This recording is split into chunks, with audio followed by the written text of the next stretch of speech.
Myself, is there any public comments on the agenda? Yes, please state your name and address. Gary Patulski, 159 Quincy Street. Last week, I spoke about the appearance of US 31 through town, and I'm glad to see that Joslyn Cove condominiums is going to be discussed this evening. However, I am hopeful that if the city is going to give incentives, etc., in this project, that they understand who their targeted buyers are going to be. For example, Riverside condominiums are being priced between $192 and $275 a square foot, when we have condos Lighthouse Way on the market for $103, we have one for $120, $118, $127, $154. And why I'm saying that is that unless we understand who the market is, it could be a failure. And the second thing is, it's my understanding that it's going from 3 stories to 2 stories, and the square footage size is going to be reduced to about 1,700 square feet. And I would think that probably means all the foundations that are out there today need to be replaced. If that's the case, I hope that when they're tore up, we only put enough in there for the reservations that they actually anticipate on those units. My wife and I have invested in several condominium projects where we went in at the early stage, we would buy and reserve a unit. And if there's not like 60% reservations, they don't go through. The projects are pulled. And I think that's one thing that we're struggling with in this town, especially if the city's going to participate. We need to make sure that the city has some say into what the reservation amount has to be so the project will be a successful one. Thank you.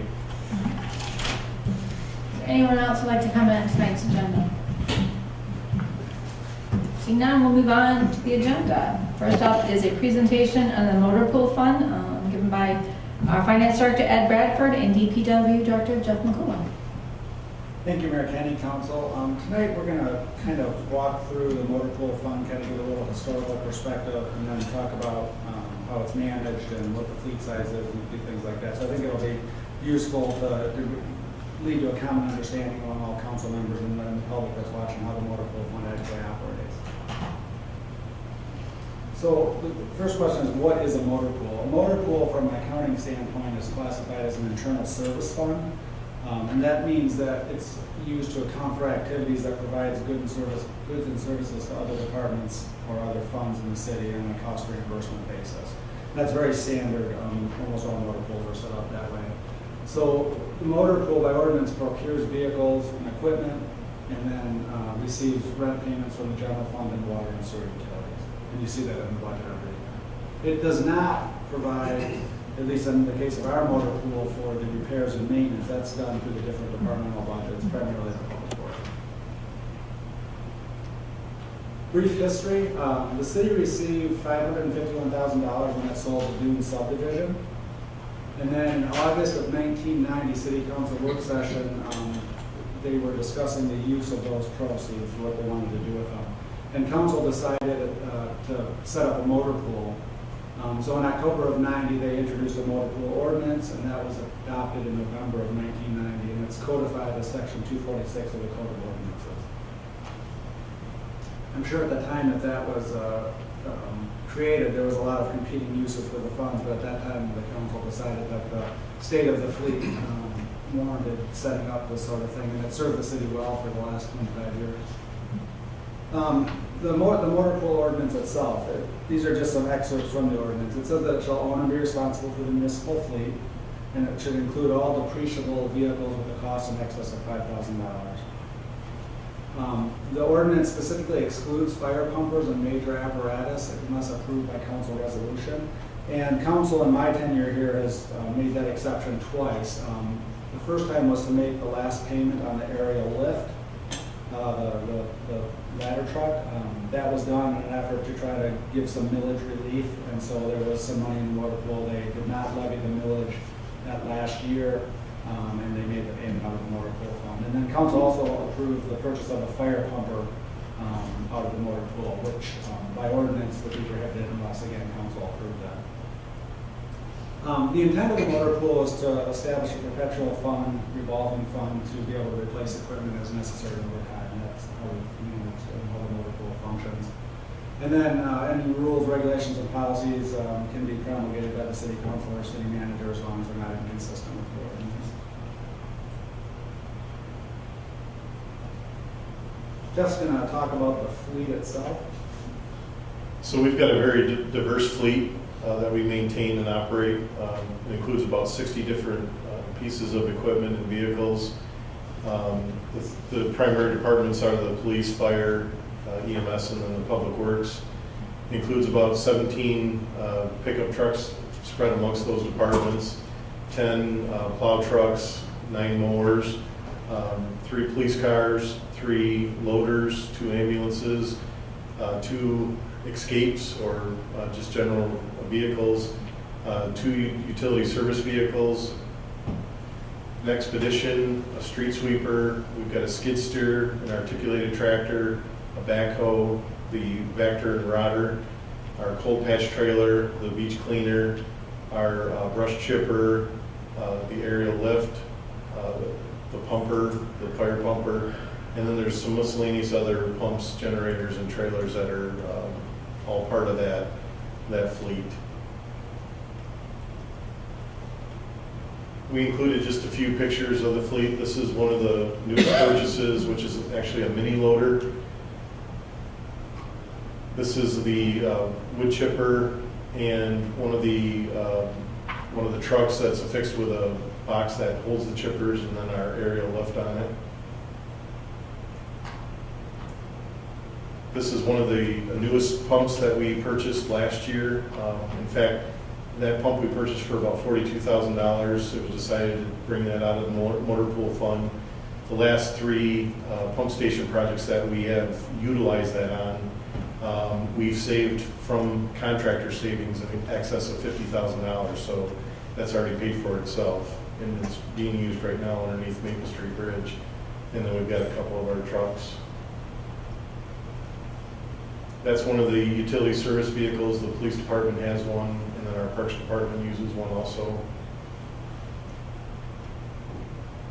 And then one of our 10, what I refer to as plow trucks, we actually will have 2 salters at the end of this year, and then 8 other trucks that are used for plowing and also hauling materials. And then our 2013 Elgin street sweeper, and one of our 2 large loaders. So that gives you just a snapshot of some of the vehicles that are within that fleet that make up the total number of 60. The motor pool committee is managed by the public works director, the finance director, and the public safety director. We meet mostly prior to the budget process starting to evaluate the motor pool needs, the upcoming needs, things that have changed over the year. We work on developing long-term projections. We look at the recent maintenance histories of the vehicles. How long do we think they're going to last?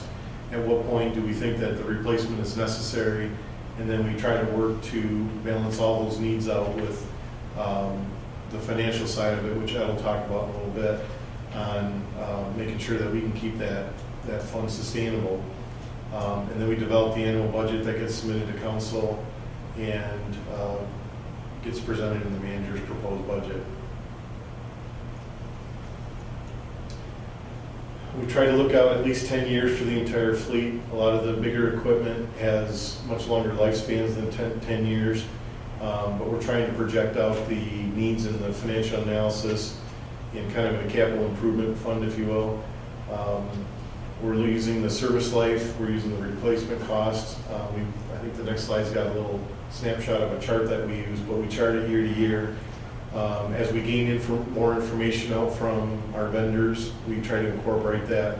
One of the changes that I'll be working on this year, prior to the budget, is incorporating the hours that the machines operate. What I've learned is that when you look at your personal vehicle, you base it on how old is it, how many miles does it have. Well, the way that we use our equipment is different, especially the construction equipment. It's more about the hours that they're running and not about necessarily the years. So we would not replace a loader, for instance, because it's 15 years old.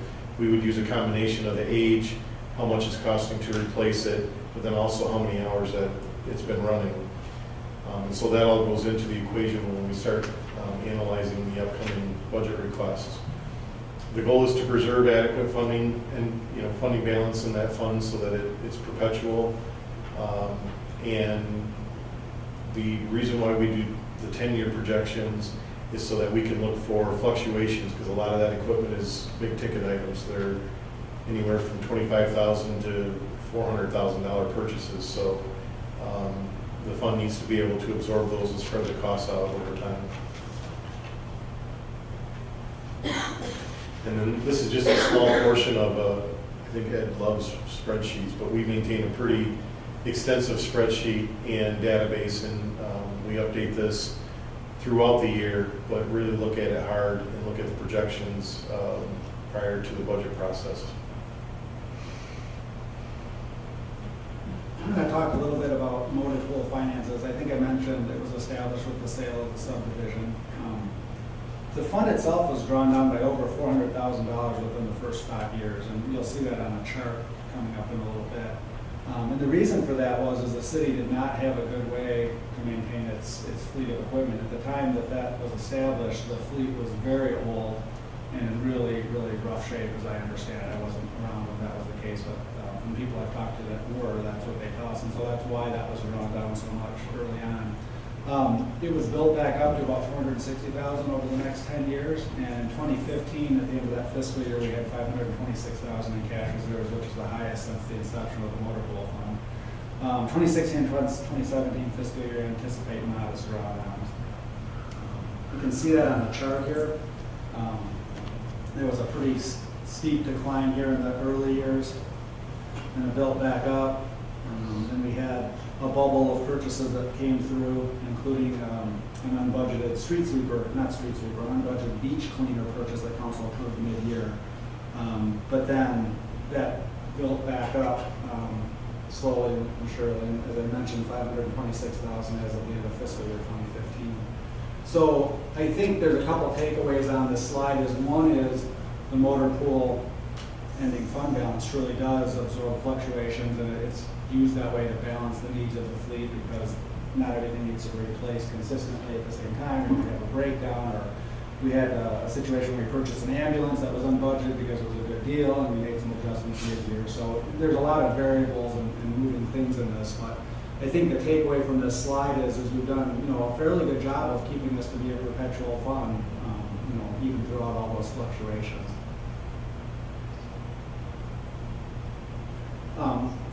As council knows, and we addressed in the budget, the motor pool purchases are either paid for in cash or financed through a bank or sometimes a leasing company. And that decision is really based on a combination of factors. The cost of the equipment or vehicle obviously plays into that. That's probably the biggest piece. We can't afford to buy a $400,000 Vector out of cash reserves. It just isn't feasible with a motor pool of our size. It's going to depend on the replacement schedule and also what the interest rates, and particularly the variance in interest rates are between what I can invest the funds at and what my financing rate is. And then what the cash flow needs are of the motor pool fund as well. Financing equipment purchases is a generally accepted way to smooth out expenditures for larger purchases, which is how business is done. This slide shows the outstanding loans or leases in the motor pool as of fiscal 2016. We had a Vector, the new ambulance that I mentioned earlier, a snowplow, and then a couple snowplows for chemical bank. You can see the interest rates vary from about 2.7 down to 1.3%. Those are pretty good rates. We paid in fiscal year 2016 about $12,000 in interest. The reason we didn't pay any interest on the chemical land is because the first payment we paid out of cash, and then the loan will kick in the next year. And then you can see the last payments there. So that just gives kind of you a flavor of how the different stuff is financed and what we have currently in the motor pool it's financed. Future considerations. The motor pool finances really are directly dependent upon the size of the fleet and the rental payments received. Ideally, the rental payments would be able to be increased at an inflationary rate, because obviously the cost of equipment goes up with inflation to some degree. But that hasn't always been possible over the last few years, just given the financial constraints that the city has, particularly in the general fund. And that also is a trade-off with other priorities. So do you increase the motor pool payments by 3%, or do you want to put that into city streets, or do you want to, do something with public safety? It's those types of priorities, because those rental payments come, again, from the water and sewer utility and from the general fund. We have to balance that all out and kind of project what those are going to be in that 10-year plan, and that sometimes can be a challenge.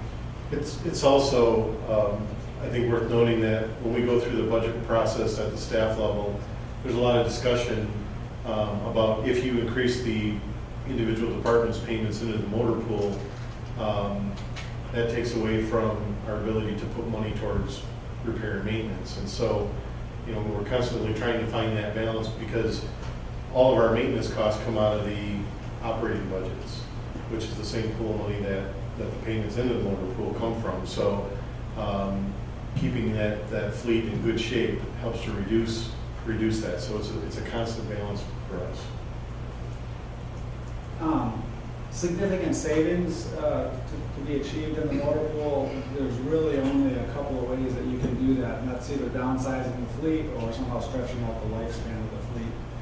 If you make this fleet smaller, then you'll get either less service or less timely service. For example, we have 10 plow winter type trucks that we use. If you cut that down to 7, you would save a lot of money in the motor pool, but you wouldn't get your streets plowed as quickly. So a lot of this is based on some peak staffing stuff, but it boils down to service level decisions. We think we've right-sized the fleet currently, and I know since Jeff's come on board, there's been a lot of internal discussion about what's the best piece of equipment to do this job. Is there a different piece of equipment that they can buy to maybe do multiple things? And that conversation is ongoing and continual, just trying to make the fleet as efficient as it can be.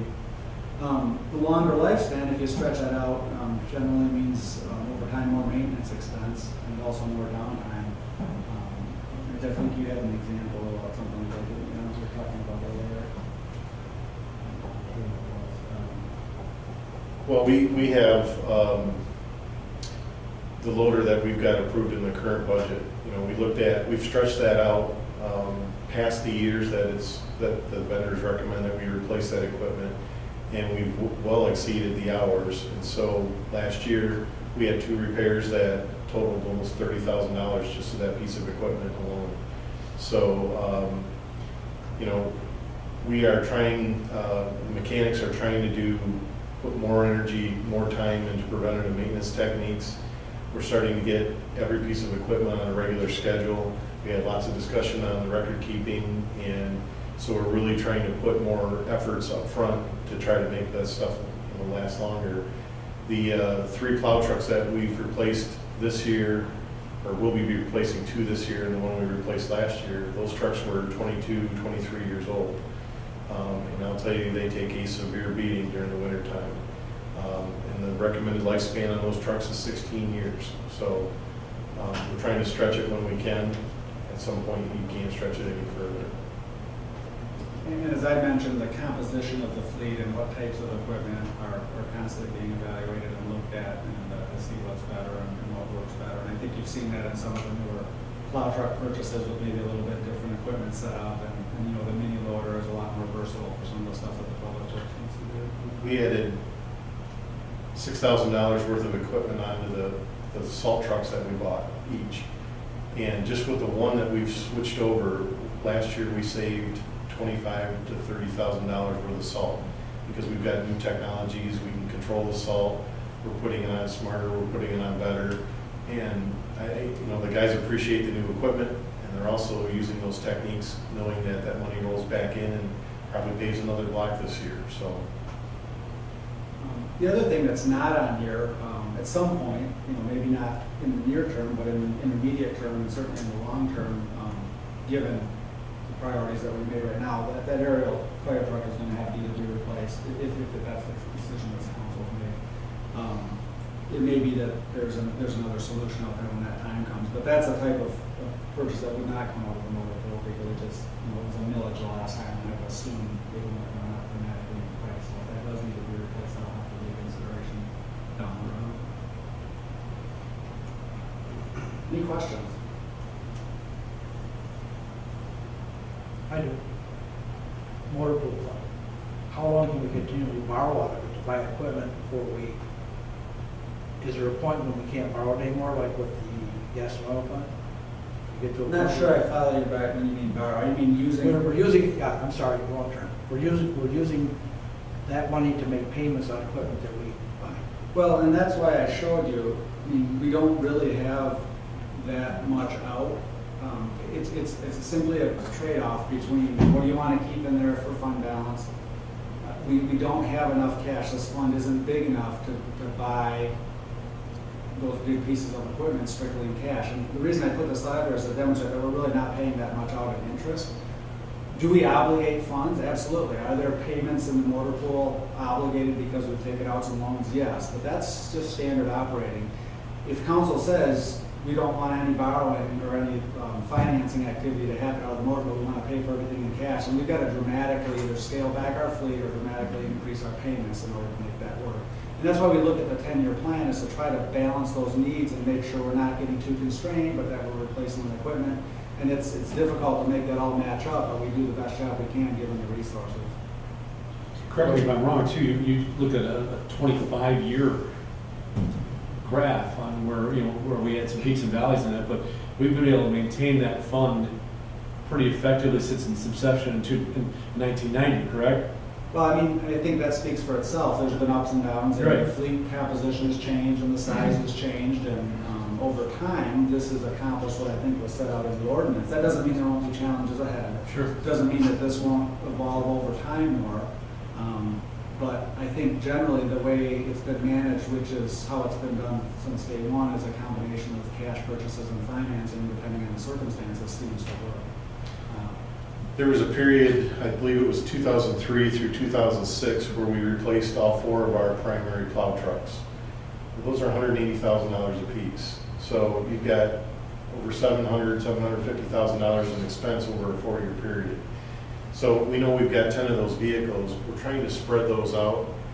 We grouped 2 together this year because we delayed it the year before, but we're trying to spread those out. If they've got a 15-year lifespan and we've got 10 of them, we need to be buying one every year, every 2 years, and making sure that those things are spread out. We're trying to do that with pickup trucks too.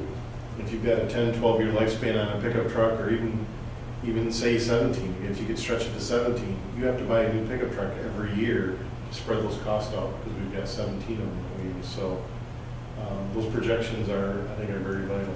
There was an issue, Jeff talked about the 3 plow trucks that he had to replace, and they were all 22, 23 years old. A while back, the city bought 3 plow trucks all at once, and probably because the same thing had happened. The plow trucks were in really bad shape, and they needed them, and maybe they got a deal on them or something.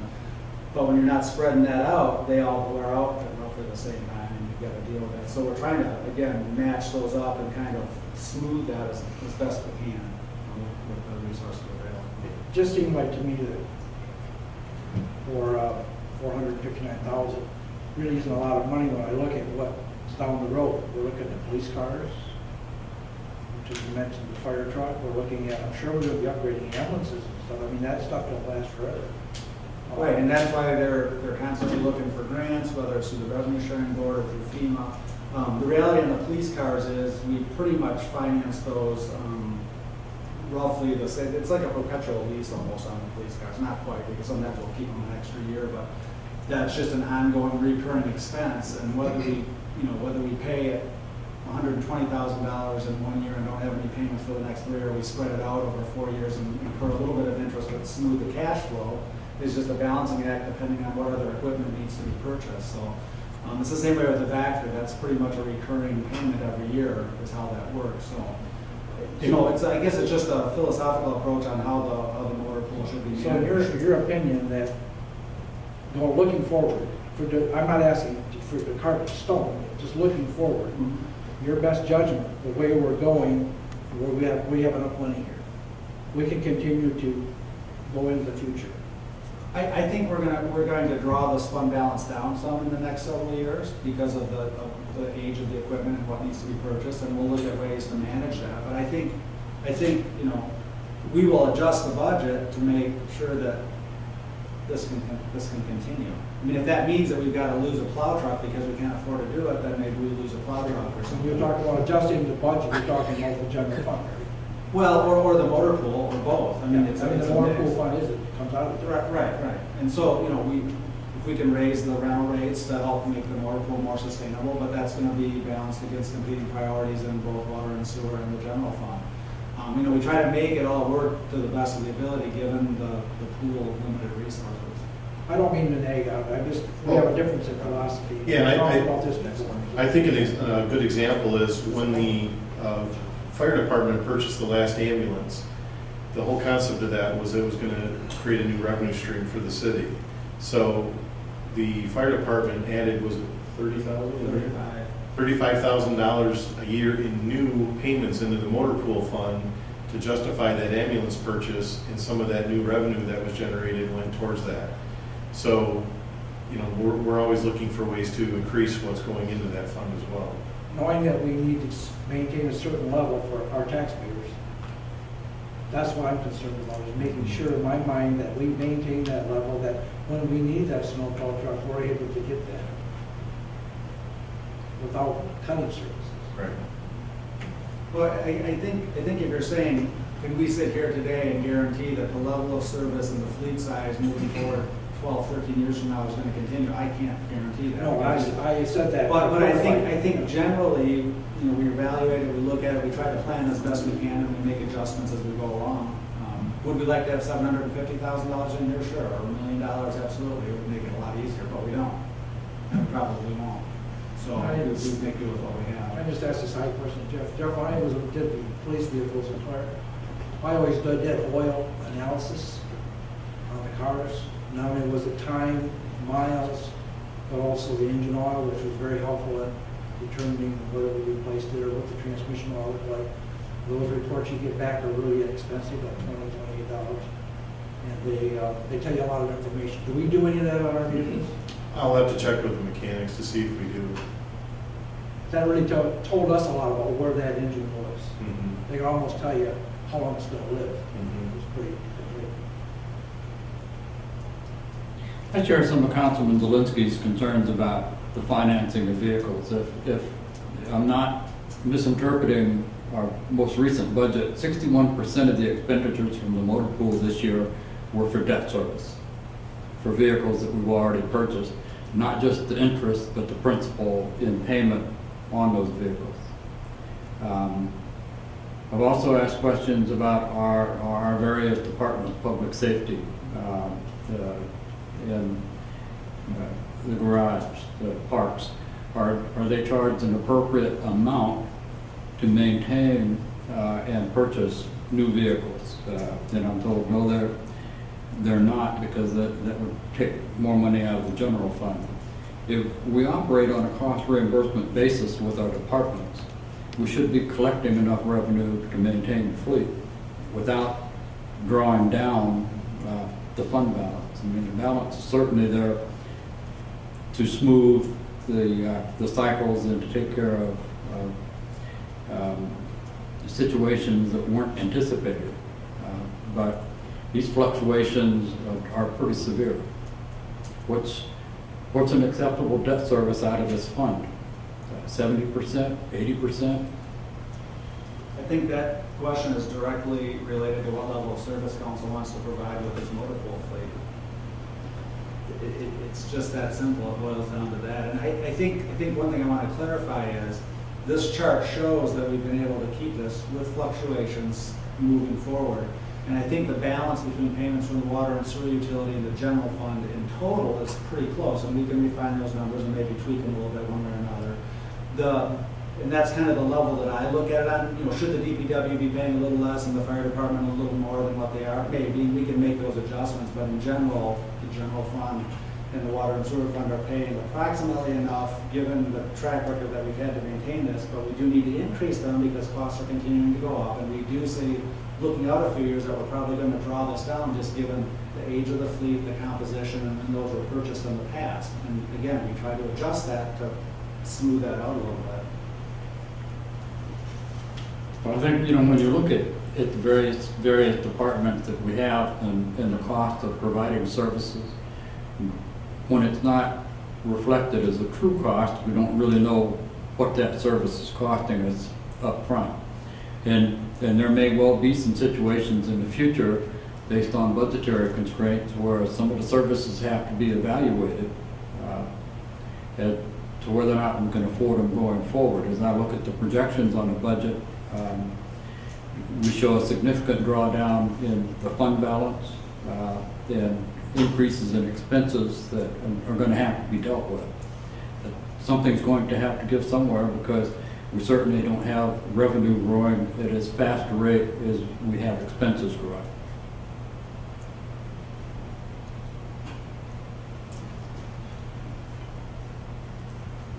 That's just the point I'd like to make. Yeah, that's accurate. Thank you for answering my questions. Any other questions? Okay, next we have a presentation by Matt McClellan from the Manistee County Brownfield Development Authority on Joslyn Cove. Just a brief update, and Matt will go over this, but there's been renewed interest in starting that development back up. It's been sitting there for almost a decade. That's positive news. There's an existing brownfield plan in place. It's going to be amended. The county has been working through that cooperatively with the city. It's been a really good process so far. The developer's been present at some of the meetings, and Eric King, one of the principals, is here as well, so I'm sure he can answer some questions later. But with that, I'd like to turn the presentation over to Matt, and we'll be able to walk you through what's going on and kind of the timelines on this. You want to mouse or pointer? Either one, just to advance would be great. Thank you.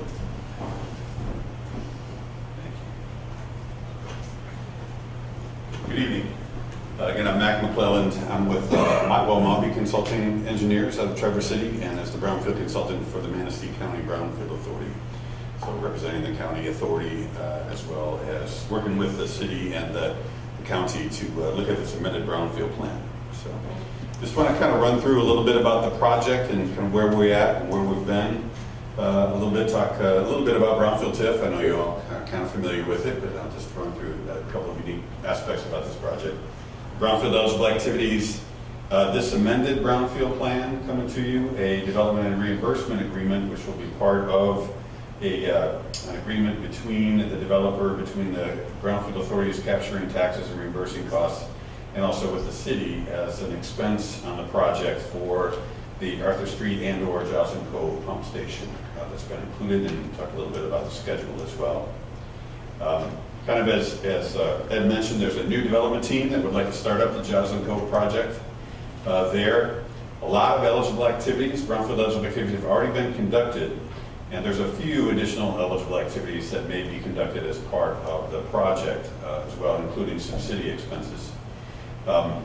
Reimbursement of those past eligible activities is necessary for the project to be economically viable. It's an important component of the project financing as well, and that's what Mr. King and Mr. Stansberry are looking at in terms of the approval to be able to capture those expenses that have already been approved, already been made as part of their moving forward on the project.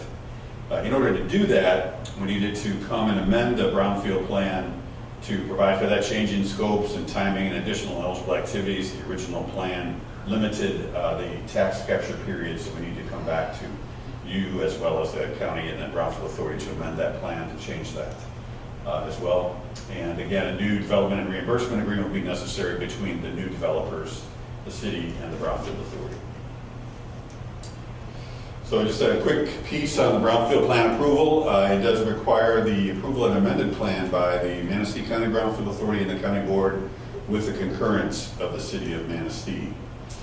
State capture has already been approved and was approved back in 2006 for environmental activities by the DEQ and for non-environmental activities by what was then the Michigan Economic Growth Authority and is now the Michigan Strategic Fund.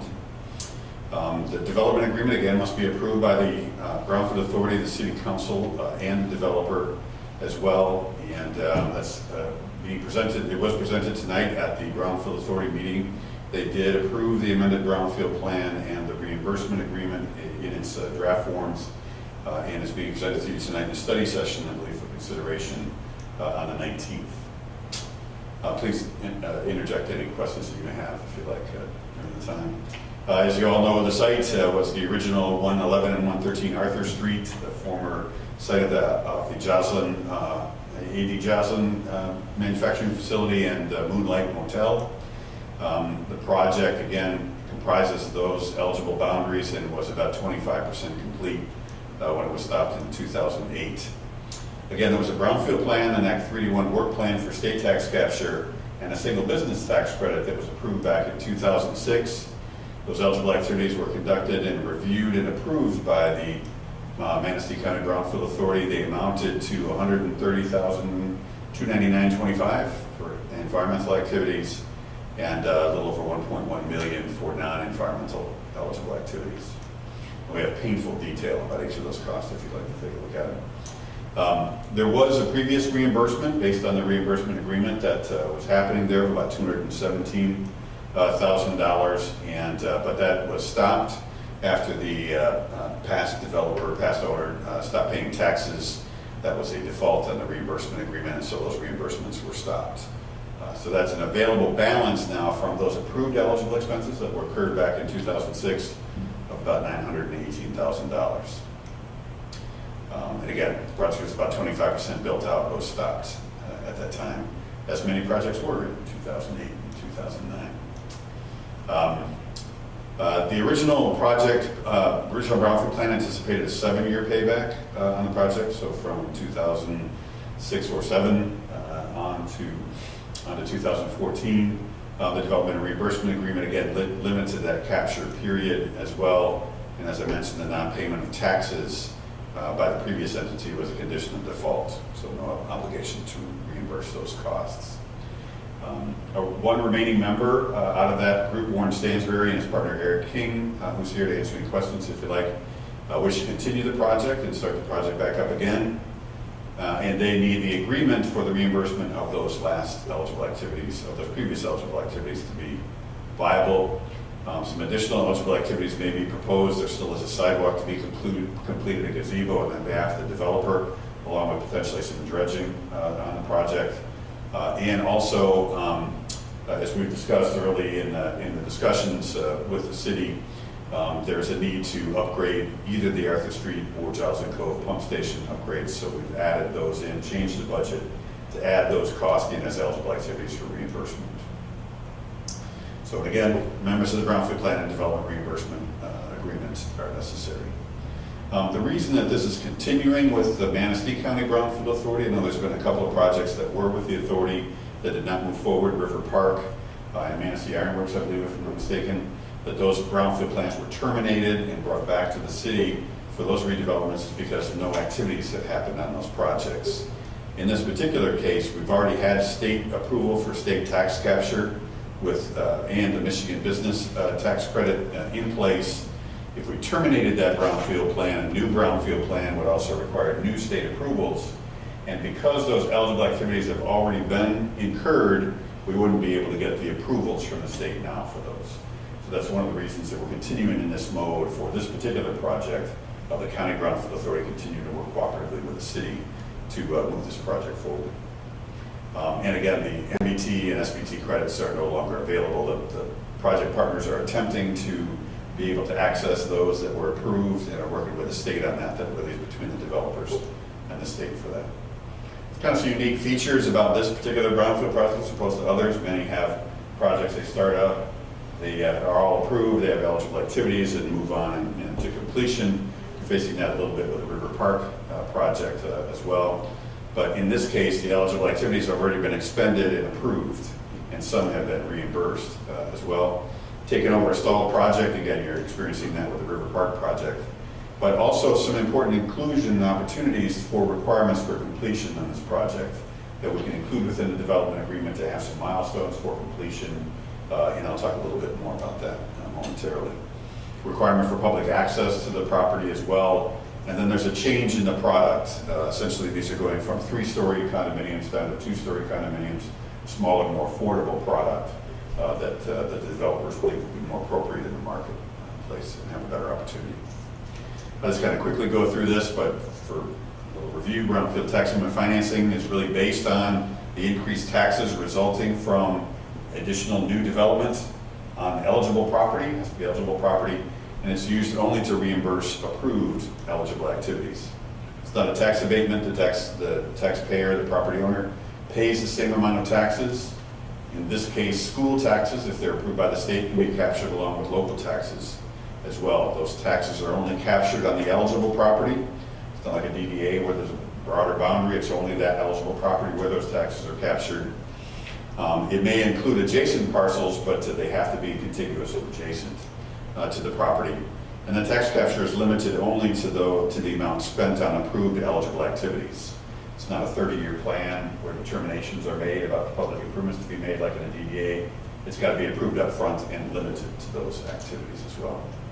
Eligible property can be one of 4 qualifying status. Contaminated is the more typical that's there. Blighted, functionally obsolete, or historically designated, and again, adjacent parcels, if they're connected to one of those 4 types of properties, could be eligible property.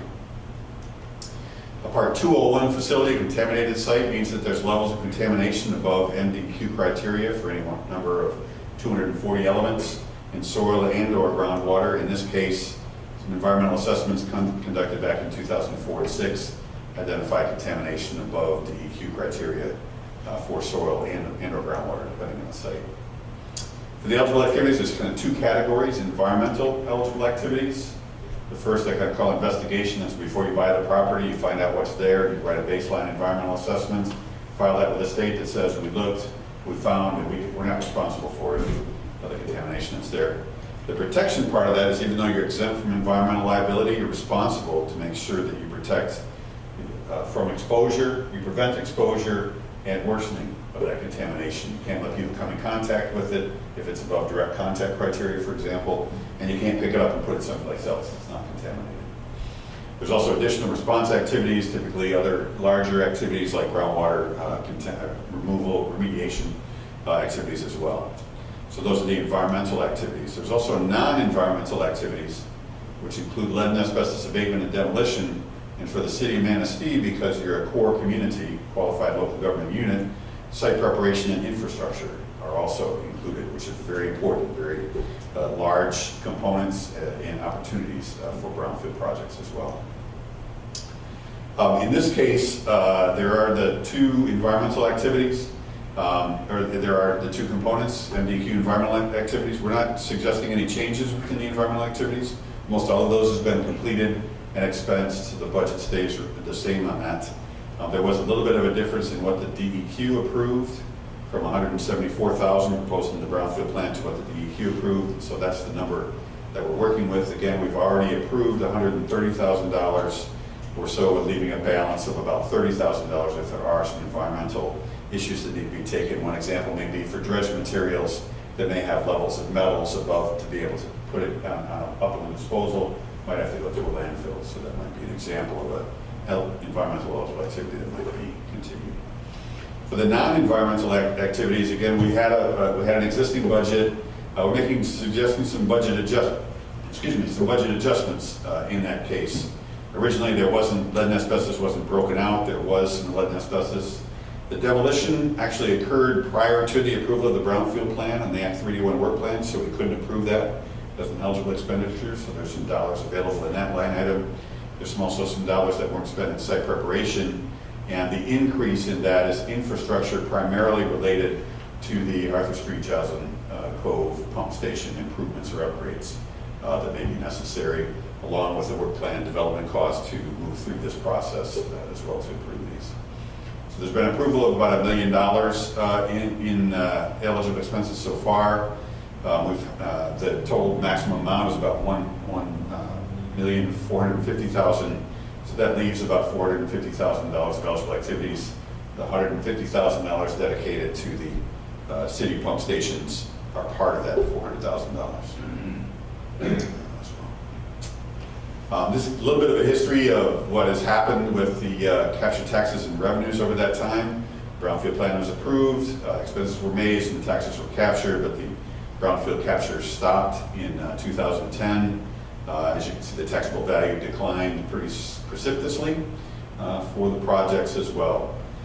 If the project does not proceed, it appears just if it stays as it is and has slight inflationary increases, this gives you an idea about the revenue stream that would be generated from the project.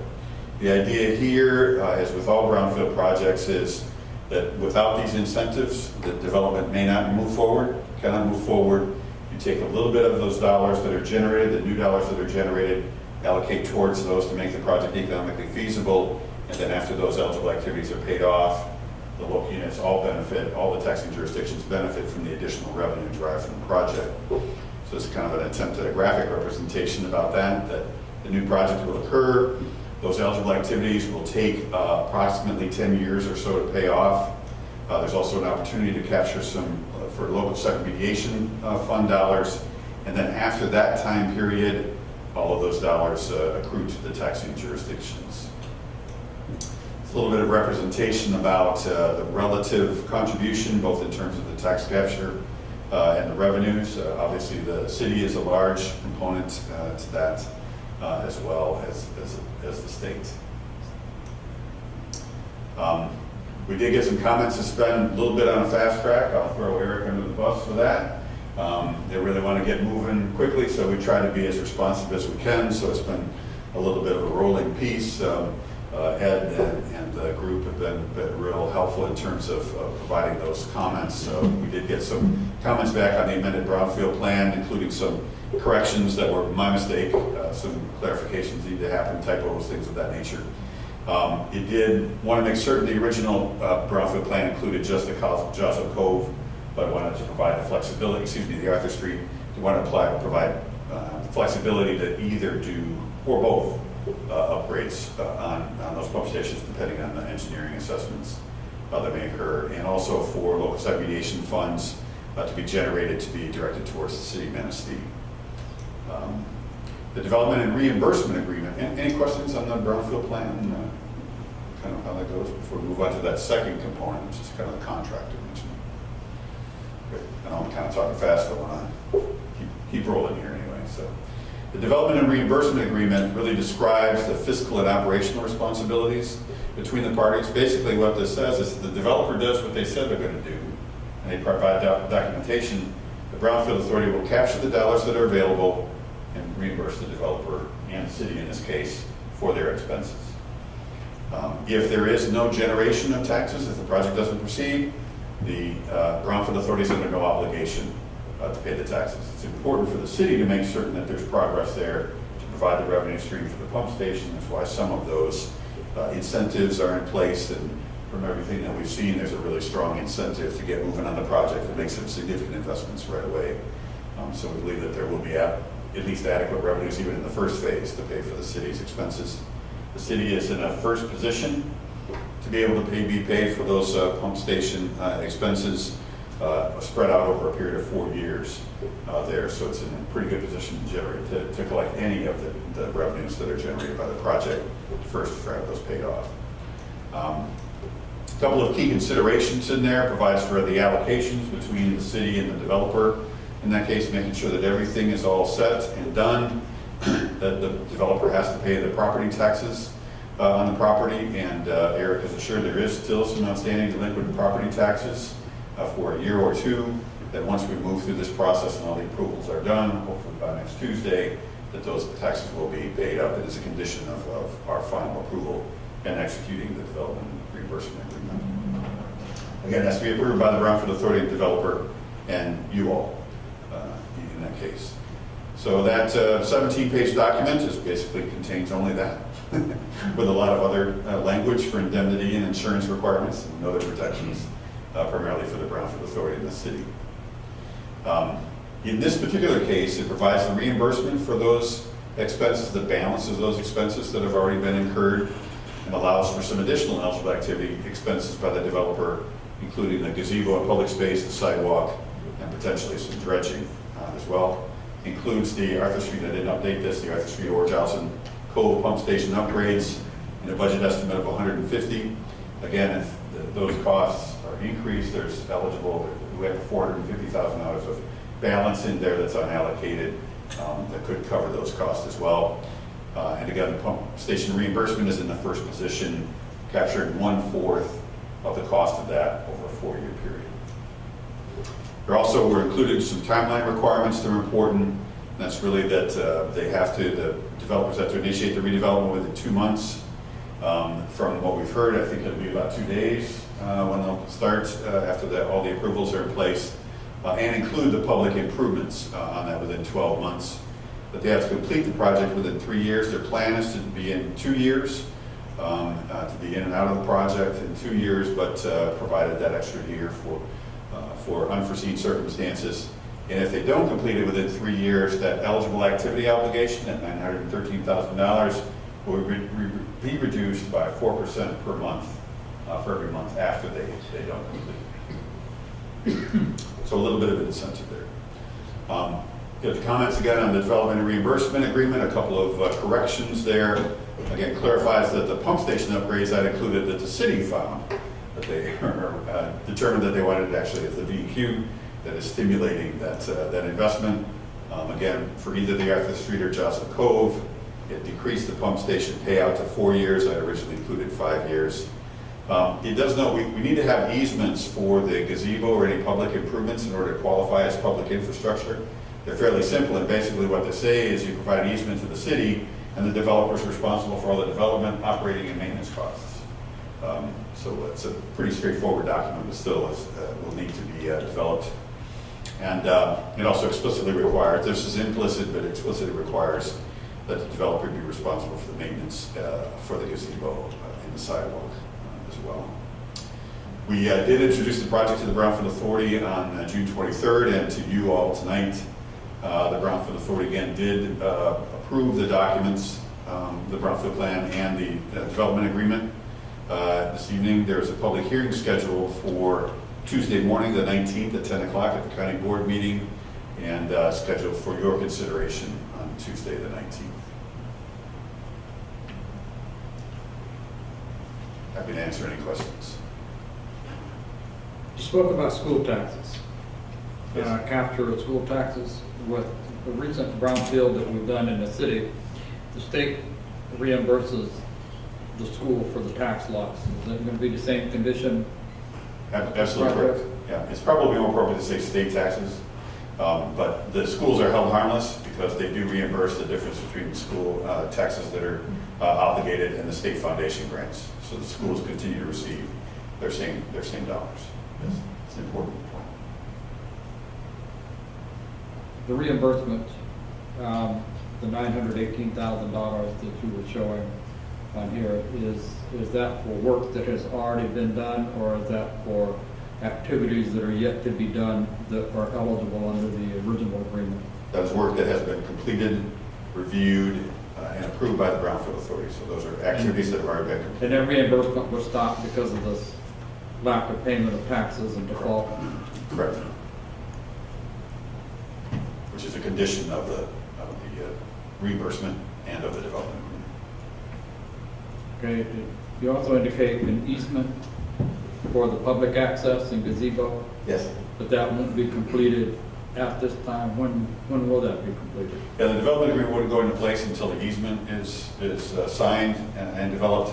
Ed just noted that we don't have that form just yet that's there, so but the easement would be completed within the next month or so.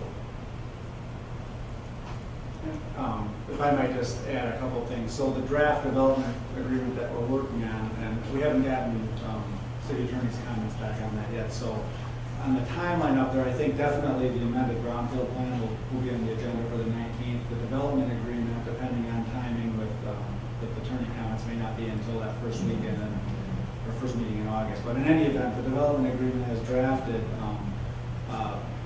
requires that the easements be acceptable to the city in form and function. So those can be approved contingently, probably because the developer would like to get started, and we can fill in the easements and have those be approved at a later date. But George is going to weigh in on that language as well when he gets through that. we spent a lot of time going through the development agreement, going through the amended brownfield plan so they can get it to council on the 19th, so we can give the developer some assurances so they can get moving forward, even though the actual reimbursement agreement may have to slip a couple weeks. It just depends on how quickly we get there, because George hasn't had a chance to go through it yet. I don't really think that will delay the developer. As long as the brownfield plan gets approved, I think that we're in pretty good shape with that. Oh, leave that to Eric. That's correct. We had a default on the original agreement. What assurance do we have we're not going to default again? I think the agreement, or the development agreement has some pretty stringent penalties in there if they don't complete it within 36 months. 4% a month of that $918,000 is pretty significant. So I think that's the hammer. I think the developer is interested in getting it done much quicker because they want to get in, get it built, get it sold, and move on. They're very interested from every indication we've had that they want to move in and get that constructed. And I just want to add one thing in terms of the impacts of the default.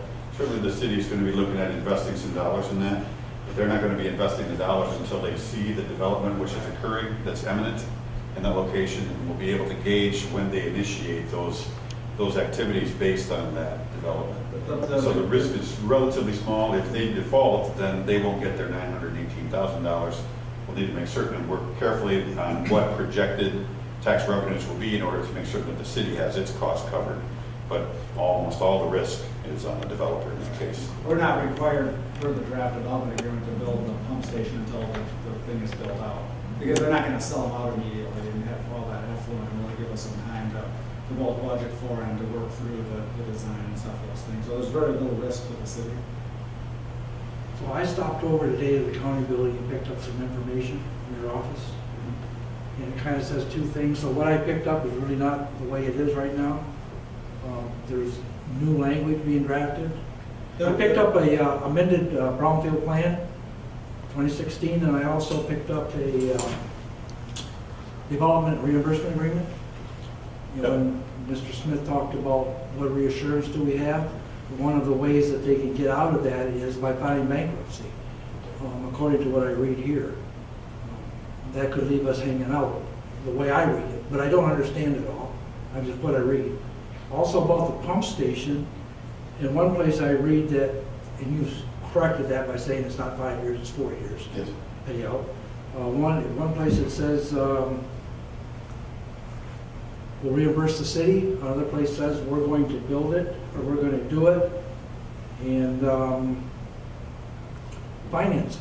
We're going to take the money out of the water and sewer fund. See, some of the edits just got to the county this morning. So you're looking at an agreement that's had some edits made to it, and that'll all be finalized when it comes in front of council. So he's talking about what's in the draft agreement. And the city is going to finance and pay for the pump station upgrades, just like we're paying for the riverbank sewer over here, but we get reimbursed over time. Do we get reimbursed interest also? There's no interest provision in there, but at this point in time, it'll be over 4 years, so that's a fast enough payback that the interest really isn't significant. All the upgrades that we're talking about are required anyway. We have to make those upgrades regardless. This is a way for us to get reimbursed for those expenses. For me to feel comfortable, when will I get the amended paperwork so I can read it over and feel Well, comfortable? the amended brownfield plan, you said it was approved tonight? Yeah, tomorrow. Okay, so that is going to be on your agenda for the 19th. I'm not comfortable that the development agreement is going to get on for the 19th because, again, George hasn't finished his review and I need to get that to Cindy in the next day or two. So I doubt that's going to happen. But I think having the amended brownfield plan approved by both the county and the city is enough to give the developer confidence that that's going to go forward and be able to start. And we'll work out any issues in the development agreement. I mean, it's pretty straightforward. It's almost identical to the one we did with River Park. It's based on that same form. We've just changed the terms. And then, in fact, there's more protections for the city in this particular agreement than I think there probably was in the Edgewater one. But neither agreement has much risk for the city. Trying to do my due diligence and be prepared, I went to pick up what they gave me and read that. And it's just kind of confusing. So I would like to have a copy of the way it's going to be as soon as possible, so I can read it. You absolutely will, just in the normal course of business like we do any other agenda item. I'm glad to see that we've got an interested developer wanting to get this finished and built and not having it sit there. There's obviously some benefit to the city down the road, increased taxes. As Jeff pointed out, we have to do some upgrades to this pump station, and this is a way to help get those reimbursed, those costs. So I'm excited that you have an interest in it and you're building it, and I think it's a good thing. I'm not talking negative. I am very happy to see you. Trust me, I'm really glad you're here. There's no doubt. Any other questions or comments? We've got Mr. King, the developer, if you've got anything specific. I know there was some questions about whether the foundations were going to have to be redone earlier by Mr. Patulski, and maybe the city address can address that.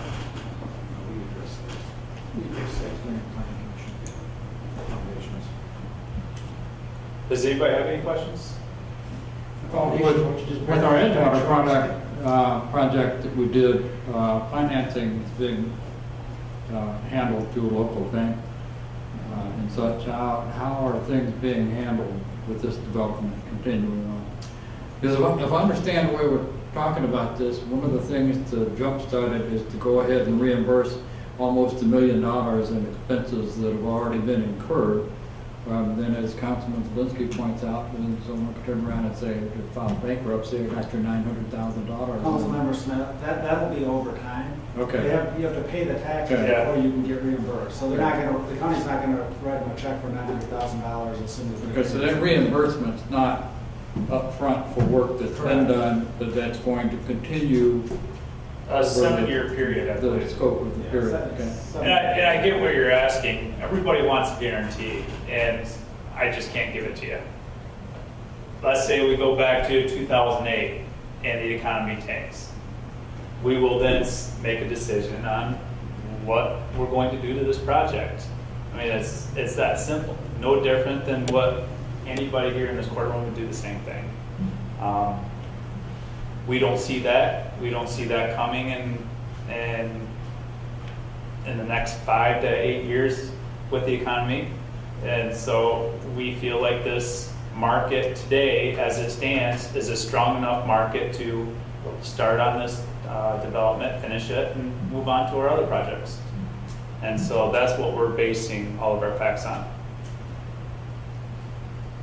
What sort of changes are going to be necessary to move forward? Changes on what we changed. Foundations? The only changes that we made was the square footage. It was a 3-story home to a 2-story home.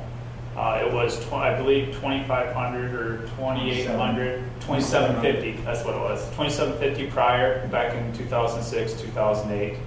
Cost material was way less than what it is now. But it still didn't make any sense for any developer to build that type of home. And so to make it more friendly to the community, we needed something that we wanted to build and sell to where we, around 200,000. That's what's affordable, and that's what your market can afford. And so we're able to build it at around 200, or well, less than 200,000, but sell at 200,000. And we're only taking away 1,000 square feet, 900, 850 square feet. So the foundation doesn't have to be No, all changed or anything? all the infrastructure is there and it stays. I mean, realistically, this was designed to be a floating development. They overdeveloped it, if anything, with the pylons and everything else that they put in there. But we're just now starting from that time and building up.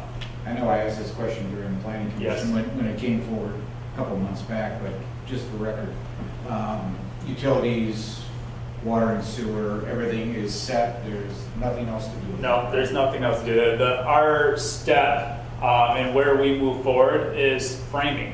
Everything else is done. Besides one phase, which will be the very last phase, which is by your guys' boat. We have site preparation, everything else we still need to do. That was never touched. That's the last phase. We can deal with that when we get to it. But everything else is there for the most part.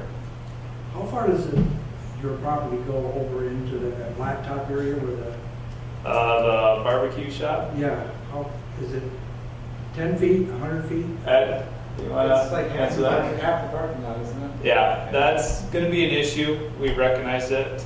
Denise and Ed and myself have had many conversations about this. We'll deal with it when it Yeah, comes I'm out. not, But yeah, it's the majority of the parking lot, unfortunately. And that's the public asset, part of the public asset. Exactly, portion of the yes. project. That's your gazebo and everything else right there. That's correct. thank you again for Yep. taking on this project. Much appreciated. And I think, it's beneficial to see something start again at the top. And then you try and get a comfortable feeling that if it starts again, it's actually going to be completed, and be a benefit to the city. Yeah, yeah, I understand. I've had thousands of questions and emails all the time on this, and When can we put a bid into one of the buildings? right now, if you want to buy it for $210, I'll build you one. And anybody else have any more questions? Thank you. Thank you. Thank you. Okay, thank you. That's it.